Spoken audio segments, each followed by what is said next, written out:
नमस्कार मित्रांनो, तुम्ही ऐकत आहात बालभारतीच्या जुन्या अभ्यासक्रमातील इयत्ता चौथीच्या शिवछत्रपती या इतिहासाच्या पुस्तकातील धडे आर्टिस्ट एडीजे या यूट्यूब चॅनलवर.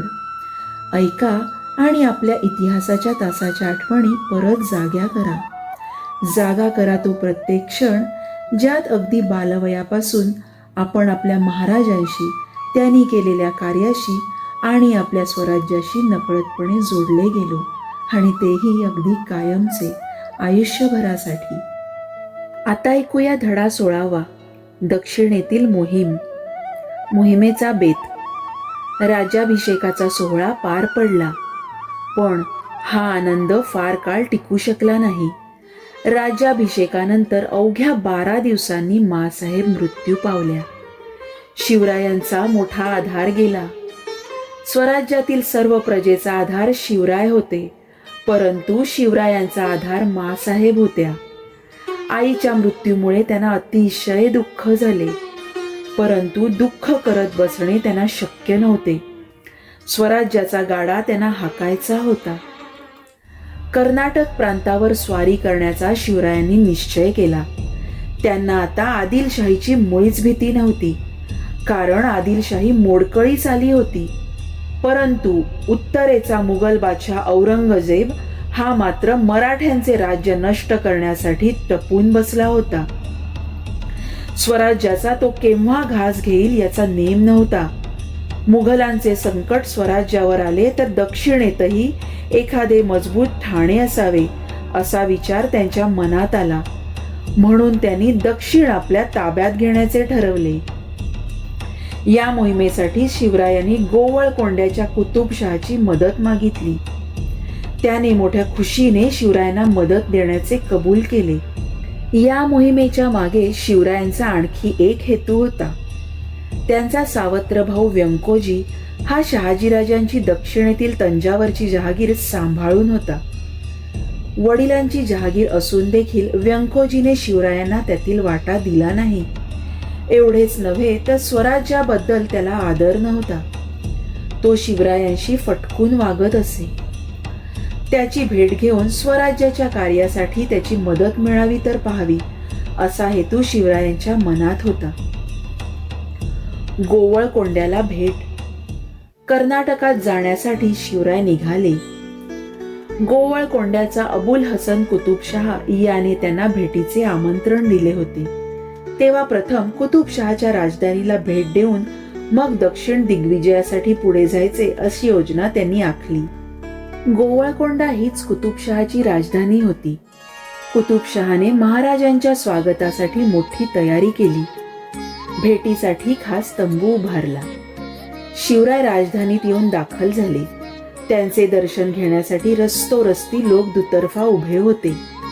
त्यांच्या पराक्रमाच्या बातम्या देशात चहूकडे पसरल्या होत्या. अफजल खानाचा वध, शाहिस्ते खानाची फटफजिती आणि आग्र्याहून सुटका या रोमहर्षक प्रसंगाची हकीकत देशभर पसरली होती. त्यामुळे तिथे महाराजांचे प्रचंड स्वागत झाले.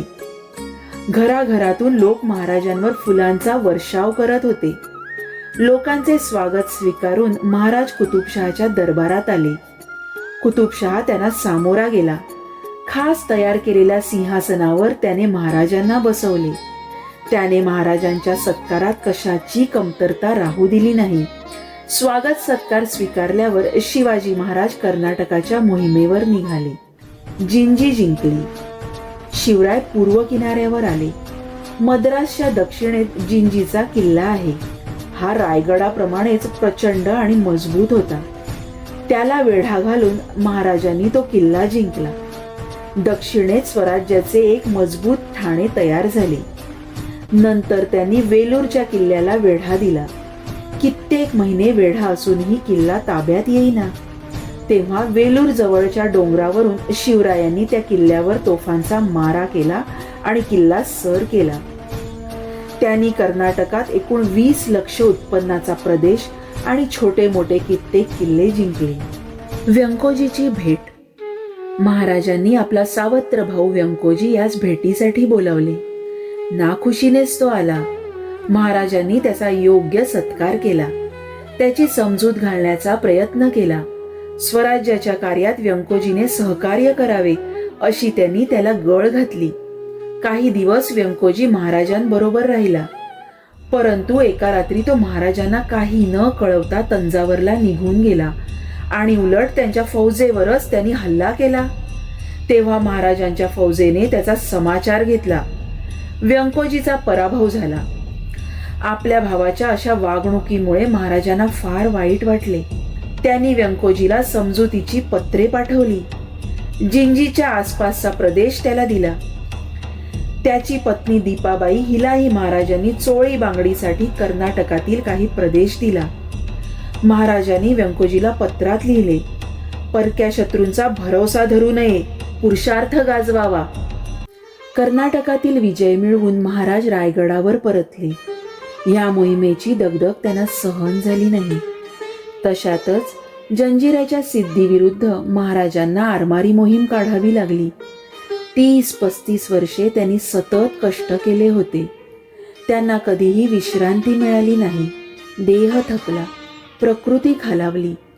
तशातच युवराज संभाजी मुघलांचा सेनापती दिलेर खान याला जाऊन मिळाला. महाराजांना फार दुःख झाले. त्यांना मोठा धक्का बसला. यावेळी महाराजांचे वय 50 वर्षांचे होते. आपल्या हयातीत महाराजांनी केवढ्या घडामोडी केल्या. जबरदस्त शत्रूंना नमवून महाराजांनी हिंदवी स्वराज्य निर्माण केले. अखिल भारतात महाराजांच्या कार्याला तोड नव्हती. रयतेचा वाली गेला. तारीख 3 एप्रिल 1680 दुपारचे 12 वाजले. सर्वांना दुःख सागरात लोटून शिवरायांनी जगाचा कायमचा निरोप घेतला. रयतेचा वाली गेला.